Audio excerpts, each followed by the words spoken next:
Prestige HD Live, open. Selamat satu. Ini sih dia.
শিক্ষকদের যে গণতান্ত্রিক আন্দোলন, এই আন্দোলনটা ন্যায্য আন্দোলন, তাদের অধিকার রক্ষার আন্দোলন এবং তাদের চাকরি যাওয়ার জন্য দায়ী যদি কেউ থাকে সেটা সরকার।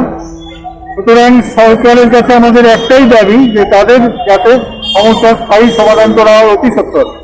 যেভাবে শিক্ষকরা রাস্তায় এই শীতের মধ্যে তাদের পরিবারের শিশুগুলিকে সহ নিয়ে যেভাবে রাত্রি যাপন করছেন, সারাদিন তারা এখানে বসে আছেন, যে আসলে কোন সভ্য সমাজে অন্তত আমরা যারা নিজেদেরকে মানুষ বলে মনে করি তাদের পক্ষে এর প্রতি অবহেলা করা, গুরুত্ব না দেওয়া, এটা অত্যন্ত দুর্ভাগ্যজনক। আমাদের দাবি PSCHD পক্ষ থেকে অতি সত্বর যাতে সরকার তাদের সমস্যার সমাধানের জন্য ভূমিকা গ্রহণ করে। আজকে আপনারা এইখানে আসলেন মানে কি নিয়ে, বিষয়টা কি? আমরা এসেছি ওনাদেরকে কিছু আর্থিক সাহায্য করার জন্য। আমাদের সংগঠনের তরফ থেকে আমরা 50,000 টাকা ওনাদেরকে দিয়েছি এবং আমরা প্রতিশ্রুতি দিচ্ছি আগামী দিনে যদি আমাদের সহযোগিতা দরকার হয় আমরা সবসময় ওনাদের পাশে রয়েছি। আপনার পরিচয়? আমার নাম Swapan Bal, general secretary PSCHD। Thank you. সবাইকে ধন্যবাদ। রাজ্যের মাননীয় শিক্ষামন্ত্রী, আমরা যখন কেস করছিলাম সুপ্রিম কোর্টে রাজ্য সরকার আমাদের জন্য যখন কাউন্টার এফিডেভিট জমা দিয়েছিল, তখন রাজ্য সরকার নিজের থেকে তারা আমাদের জন্য বিকল্প চাকরি দেওয়ার জন্য একটা প্রস্তাব রেখেছিল সুপ্রিম কোর্টের কাছে, মহামান্য সুপ্রিম কোর্টের কাছে। এই প্রস্তাবটা ছিল উইদাউট ইন্টারভিউতে তারা আমাদেরকে রেস্কিউ করবে, যারা এই 10,300 দেশের আন্ডারে বর্তমান আছে তাদের জন্য, গ্রুপ সি এবং গ্রুপ ডির জন্য। এখন রাজ্য সরকার বলছে যে ইন্টারভিউর মাধ্যমে।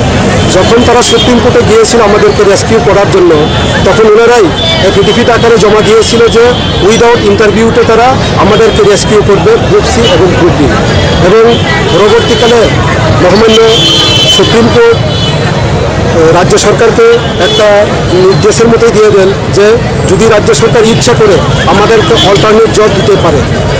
সেক্ষেত্রে এখন আমাদের প্রশ্ন হলো রাজ্য সরকারের কাছে, আপনারা যে মূলে আবেদন করেছিলেন সেই মূলে সুপ্রিম কোর্ট একটা জায়গাতে আমাদেরকে রেস্কিউ করার জন্য একটা পয়েন্ট ছিল, সেটা 2020-এর 5 অগাস্ট যে বার্ডিকটা, সেই বার্ডিকের 18 নম্বর প্যারাতে সেখানে কিন্তু উল্লেখ আছে ওনারা কিন্তু যদি দিতে চায়, ওনারা মানবিক যদি থাকে সেখানে আমাদেরকে রেস্কিউ করতে পারে। আবার যদি না করে তাহলে আজকে আপনারা শুনছেন ওনার যে প্রেস মিট, এখানে উনি বলছেন যে আমাদের চাকরি আমাদের ভুলের কারণে চলে যায়নি, রাজ্য সরকারের ভুলের কারণে আমাদের চাকরিটা চলে যায়। এখন আমাদের বক্তব্য হলো এই জায়গাতে আমাদের কোনো ভুল ছিল না, তাহলে কেন আমরা সাজা ভোগ করব? যারা ভুল করেছে তারা সাজা ভোগ করার কথা। তো এই জায়গার মধ্যে আমরা কি প্রশ্ন করতে পারি না আমাদের চাকরিটা আপনারা ফিরিয়ে দেন এবং যারা ভুল করেছে তাদেরকে সাজা দেন? যারা ভুল করেছে তাদের বিরুদ্ধে আপনারা আইনি কোনো ব্যবস্থা নেবেন? এখন পর্যন্ত আমরা ওই পথে যাচ্ছি না, কিন্তু যদি যতক্ষণ না পর্যন্ত রাজ্য সরকার আমাদের পথে কোনো সদর্থক ভূমিকা না করে, কিন্তু পরবর্তীকালে আমরা কিন্তু সেই পথে যাইতে বাধ্য হব। তখন কি হয় তা রাজ্য সরকারই জানবে। যেহেতু রাজ্য সরকার তাদের স্পষ্ট বার্তা দিয়ে দিয়েছে, মুখ্যমন্ত্রী বলেছে, রাজ্যের শিক্ষামন্ত্রী বলেছে যে তাদেরকে ইন্টারভিউর মাধ্যমে নিতে হবে। সেই বিষয়টা আপনারা তো স্পষ্ট বুঝে গেছেন যে মানে সোজাসুজিভাবে হবে না, ইন্টারভিউ নিয়ে বলছে। তো আপনারা এখন কী করতে পারেন? আমরা রাজ্য সরকারের কাছে বার্তাই দিতে চাই আপনারা আমাদের চাকরি চলে যাওয়ার পিছনে যদি আমাদের ভুল থাকে সেটা আপনারা প্রমাণ করুন। হাইকোর্ট অথবা সুপ্রিম কোর্টের নামের লিস্টে আমাদের নাম নেই, যদি সেটা প্রমাণ করে দেন আমরা কিন্তু সরকারের কাছে কোনো চাকরির দাবি করবো না, আমরা এই আন্দোলনটা তুলে নেব। কিন্তু যতক্ষণ না পর্যন্ত আপনারা এটাও প্রমাণ করতে পারছে না আর বলছে ইন্টারভিউর মাধ্যমে, এটা তো দুই জায়গাতে দুই রকম তো হবে না। আমাদের সঙ্গে কেসে যাদের নাম ছিল 4 জন সায়েন্সের গ্রাজুয়েটে, তারা এখনো চাকরি করে, তো আমরা পারবো না কেন? আমাদের তো কোনো নাম ছিল না। এটা রাজ্য সরকারের কাছে এখন আমাদের প্রশ্ন। 5 দিন ধরে আপনারা বার্তা দিচ্ছেন রাজ্য সরকারকে, এরপরও বা রাজ্য আপনারা এখন কি করতে যাচ্ছেন? এই তো রাজ্য সরকার কিন্তু আগের জায়গাতে নেই। রাজ্যের মাননীয় শিক্ষামন্ত্রী অনেকদিন আগে আমাদেরকে বলছিল পাপের বোঝা, অযোগ্য, এই সমস্ত কথাবার্তা, কিন্তু আজকে উনি নিজের মুখেই বলছে যে আমাদের যোগ্যতা নিয়ে কোনো প্রশ্ন নেই, আমাদের যোগ্যতা সব কিছু ঠিক, কিন্তু রাজ্য সরকারের ভুলের কারণে আমাদের চাকরি চলে যায়। উনি নিজের মুখেই রাজ্য সরকারের যে ভুল উনি স্বীকার করে নিয়েছে, তো আমাদের আর বলার কিছু নেই। এখন আমার প্রশ্ন ওনার কাছে, উনি কি রিপ্লাই দেন এই পর্যন্ত আমরা কিন্তু বসে থাকবো। দিয়েছে যে এইভাবে দেওয়া যাবে না এবং আপনারা ইন্টারভিউর মাধ্যমে দিতেন, স্পষ্টই বুঝে যাচ্ছে আপনাকে আর মানে কীভাবে দিবে না, যে ইন্টারভিউ দিতে হবে। এখন আপনারা কী করবেন? এখন আমরা তো বলছি যে আমরা এখানে গণ অবস্থানে বসেছি, এতক্ষণ তো এটাই বললাম যে ইন্টারভিউর মাধ্যমে দেবে। গণঅবস্থানের সময় মুখ্যমন্ত্রী তাদের স্পষ্ট বার্তা, শিক্ষামন্ত্রী তাদের স্পষ্ট বার্তা দিয়ে দিয়েছে যে ইন্টারভিউর মাধ্যমে চাকরি যেগুলো ছাড়া হয়েছে সেগুলো দিতেন এবং ধাপে ধাপে নেবে। সেই বিষয়ে আপনি এখন আমরা এটা মানবো না, এটা আমরা মানবো না। আমরা এই কারণেই বসেছি যে স্থায়ী চাকরি লাগবে, একসঙ্গে লাগবে, এই কারণে আমরা এখানে বসেছি। আজকে গণ অবস্থানের 5ম দিন, আর এটাকে শেষ করতে পারেন একমাত্র সরকারি। এটা কি গণঅবস্থানে কন্টিনিউ থাকবে না অন্যান্য বৃহত্তর আন্দোলন, আরো তীব্রতর আন্দোলনে যাবে? কারণ আমরা যদি আমাদের ডিমান্ড পূরণ না হয় তাহলে তীব্র থেকে তীব্রতর আন্দোলন হবে। কি ধরনের আন্দোলন হবে এটা আমরা এখন বলতে পারছি না। আগামী দিনে আপনারাই দেখতে পাবেন যে আমাদের ডিমান্ড ফুলফিল না হলে আমরা কি করতে পারি।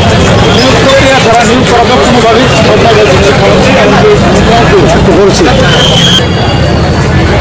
জয়েন্ট মুভমেন্ট কমিটি 10,323 আমাদের গত 7 তারিখ থেকে গণ অবস্থা শুরু হয়েছে। আমাদের স্থায়ী চাকরির দাবিতে 10,323-এর স্থায়ী চাকরি সবার একসঙ্গে এবং নিত্য শিক্ষক পরিবারে একটি করে লাইন হার্নেসের চাকরি, মূলত এই দুটো দাবির ভিত্তিতে আমাদের এই গণ অবস্থা শুরু হয়েছে।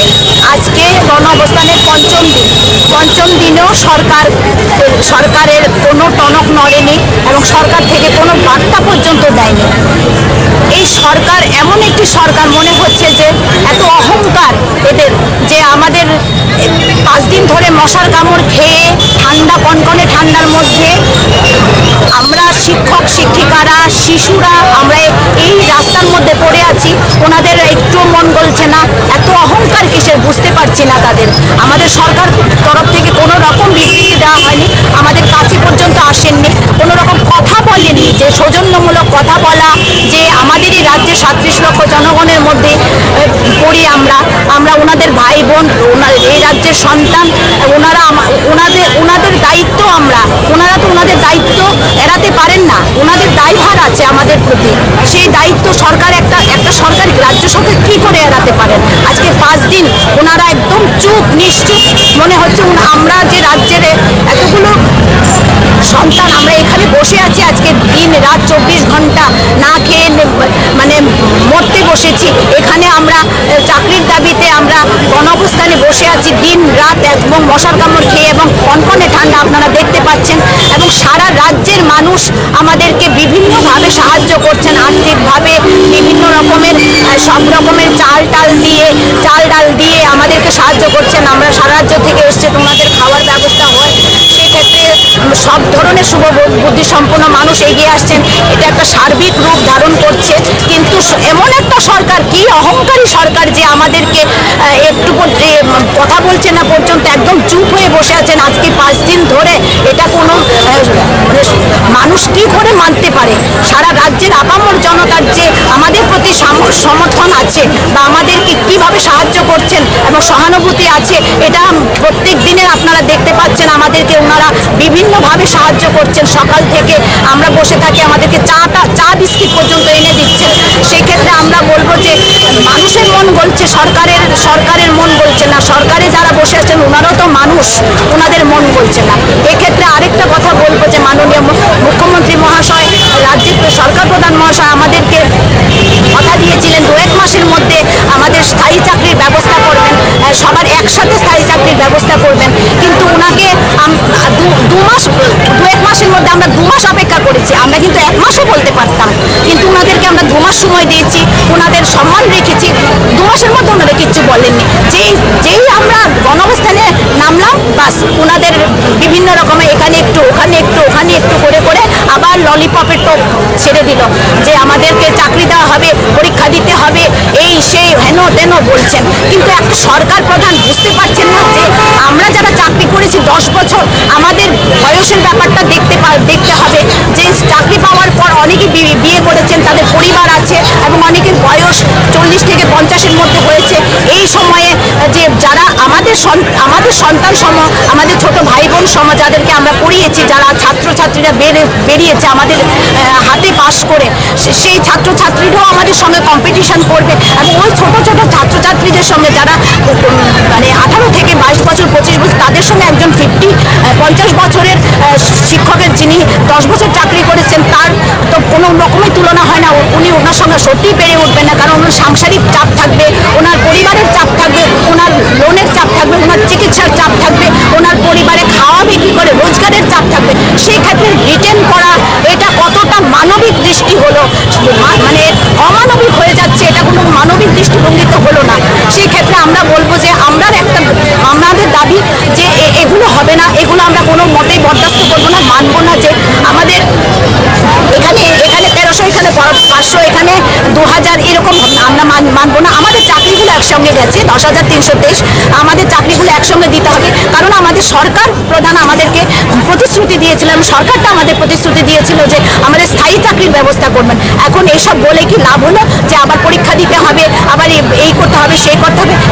সেই ক্ষেত্রে আমরা বলবো যে এটা আরেকটা ষড়যন্ত্র, এটা একটা বেকারদের সঙ্গে আমাদের লেলিয়ে দেওয়ার, বেকারদের সঙ্গে আমাদের কোনো তুলনা হয় না। আমরা যেহেতু এতদিন ধরে শিক্ষকতা করেছি, কাজ করে এসেছি এবং বয়সের অনেক ডিফারেন্স থেকে যাচ্ছে, সেই ক্ষেত্রে আমরা বলবো যে মাননীয় সরকার প্রধান মহাশয়, আপনারা আমাদের সঙ্গে কথা বলুন। আমাদের স্থায়ী চাকরির ব্যাপারে, যতদিন আপনারা স্থায়ী চাকরির ব্যাপারে আমাদের সঙ্গে কথা না বলছেন এবং আমাদের যে মৃত শিক্ষক পরিবারে একটি করে ডাইন হার্নেসের চাকরির ব্যাপারে আমাদের সঙ্গে কথা না বলছেন, ততক্ষণ পর্যন্ত আমরা এই গণঅবস্থান থেকে উঠতে পারছি না। কারণ সবটাই আপনাদের উপর ডিপেন্ড করছে, আপনাদের দায়বদ্ধতা আপনাদেরই। কারণ একটা সরকার চাকরি দিয়েছে, আমরা আরেকটা সরকারের কাছে। সরকার একটাই, মানুষ চেঞ্জ হয়, মানে ব্যক্তি চেঞ্জ হতে পারে, কিন্তু দল চেঞ্জ হতে পারে, কিন্তু সরকার তো একটাই। আমরা তো সরকার চাকরি দিয়েছি, সরকার ক্যাবিনেটে যেমন 12,000 শিক্ষা দপ্তরে, 1,000 সমাজ শিক্ষা দপ্তর, দুইটাই শিক্ষার সঙ্গে জড়িত। সেই ক্ষেত্রে 13,000 পোস্ট, যে অশিক্ষক পোস্ট ছিল, পূর্বতন সরকার সৃষ্টি করেছিল, সেটা কন্টেম্প্ট অফ কোর্ট হয়েছিল। কে বা কারা করেছিলেন সবাই আমরা জানি। সেই ক্ষেত্রে এটা কন্টেম্প্ট অফ কোর্ট করা হয়েছিল এবং পরবর্তী সময়ে এটা উইথড্র হয়েছিল। এটা না দিতে পারে কি, এটা যদি পূর্বতন সরকার করে থাকে, বর্তমান সরকার এটাকে রিভাইভ করে দিতে পারেন। সেক্ষেত্রে বর্তমান সরকারে এত ইগো কেন, এটা ইগোতে লাগছে কেন? বর্তমান সরকার যদি পূর্বতন সরকারের বিল্ডিংগুলো গিয়ে ফিতা কাটতে পারেন, তাহলে আমাদের চাকরিগুলো 12,000 পোস্ট, 13,000 পোস্টগুলো পূর্বতন সরকার যদি করে থাকেন, তাহলে বর্তমানে আমাদেরকে দিতে অসুবিধাটা কি? সেই ক্ষেত্রে আমাদের শিক্ষার সঙ্গে আমরা জড়িত থাকতে পারবো, আমাদের বেতন স্ট্রাকচার ঠিক থাকবে এবং আমরা সসম্মানে চাকরি করতে পারবো। আমরা সম্মানজনক চাকরি চাই, আমরা অসম্মানের কোনো চাকরি চাই না। এছাড়া যদি মনে করেন যে এটাতে ইগো লাগছে, তারপরেও বলবো যে ওনারা স্থায়ী চাকরির কথা বলেছেন, গ্রুপ ডি গ্রুপ সি, এটা দিতে অসুবিধা নেই। কোর্ট থেকে বলা পজিটিভই এসেছে আমাদের প্রতি, এটাও দিতে পারেন যদি বাঁচাতে চান। এছাড়া দুটোই দিতে পারছেন না ওনারা। যেভাবে যেটা ত্রিপুরা সরকারের রিক্রুটমেন্ট রুলস, আগে যেভাবে চাকরি হয়েছিল সেই রুলসে এখন পর্যন্ত সব চাকরি হচ্ছে, সেই রুলসে আমরা কি আগে যেমন আমরা ইন্টারভিউ দিয়েছিলাম, শুধুমাত্র ভাইবার ইন্টারভিউ দিয়েছিলাম, নতুন রিক্রুটমেন্ট করে আমাদেরকে ওইভাবেই আগের পলিসিটা আমাদেরকে আগে রুলসে আমাদেরকে রিক্রুট করা হোক, সেক্ষেত্রে কোনো বাধা থাকে না। আমরা স্থায়ী ব্যবস্থা চাই, আমাদেরকে সরকার একটা স্থায়ী ব্যবস্থা করবে, সেক্ষেত্রে 13,000 পোস্টে দেওয়া সবচেয়ে ইজি, এবং এটাতে ইগো লাগার কোনো কারণ নেই। যদি সদিচ্ছা থাকে এই সরকারের, তাহলে ইগো প্রশ্ন নিয়ে আমাদেরকে বাঁচাতে পারেন, যেহেতু আমরা রাজ্যেরই সন্তান, রাজ্যেরই ভাই বোন। সেক্ষেত্রে আমরা বলবো যে 12,000 শিক্ষা দপ্তর এবং সমাজ শিক্ষা দপ্তরে 1,000 এই পোস্টটার উপর আমরা বেশি ডিমান্ড করছি, কারণ এটা দিলে পরে আমাদের মানে সব দিক বজায় থাকে। আর ওনারা তারপরে যদি না হয়, ওনাদের মতো করে আমাদের স্থায়ী চাকরি ব্যবস্থা করুন, এবং খুব দ্রুত একদম ইমিডিয়েট করুন, না হলে আমরা দিনের পর দিন এখানে পড়ে থাকবো, এখানে মশার কামড়, অসুস্থ হয়ে যাচ্ছি, আমরা অসুস্থ হয়ে যাচ্ছি একের পর এক। কালকে 4 জন হসপিটালাইজড হলো, হ্যাঁ, তারপর আমরা এইভাবে আমরা একে একে এখানে পড়ে অনাহারে অর্ধাহারে মরে যাব। আর একটা সরকার চোখে ধৃতরাষ্ট্রের মতো অন্ধ হয়ে থাকবে, গান্ধারীর মতো চোখে কাপড় বেঁধে বসে থাকবে, কোনো কর্ণপাত করবে না। এটা কি ধরনের সরকার? আমরা মূলত চাই যে আমাদের স্থায়ী ব্যবস্থা, আমাদের স্থায়ী মাধ্যমে নাকি আমরা ইন্টারভিউর মাধ্যমে চাই না, যদি দিতে হয় আমাদের 13,000 পোস্ট দিন, আর সরকার যে স্থায়ী ব্যবস্থা করবে সরকারের মতো করে করুন, স্থায়ী ব্যবস্থা করুন, একসঙ্গে করুন। কিন্তু আমরা যে আগের যে আদার পলিসি আছে সেই পলিসিতে করুন, ভাইবা দিয়ে করুন, কিন্তু আমাদের কোনো রিটেন টেস্ট এবং বেকারদের সঙ্গে লেলিয়া হবে না। আমরা চাই যে আমাদের চাকরির একটা স্থায়ী ব্যবস্থা করুন, ইমিডিয়েট করুন, এবং একসঙ্গে করুন, কোনো ফেজ নয়। হ্যাঁ, আমরা ডাইরেক্ট রিক্রুটমেন্ট চাই, এবং একসঙ্গে ফেজে না, এবং ব্লাইন্ড হার্নেসে প্রত্যেকটা মৃত পরিবারে একটা চাকরি চাই। রাজ্যের মুখ্যমন্ত্রী এবং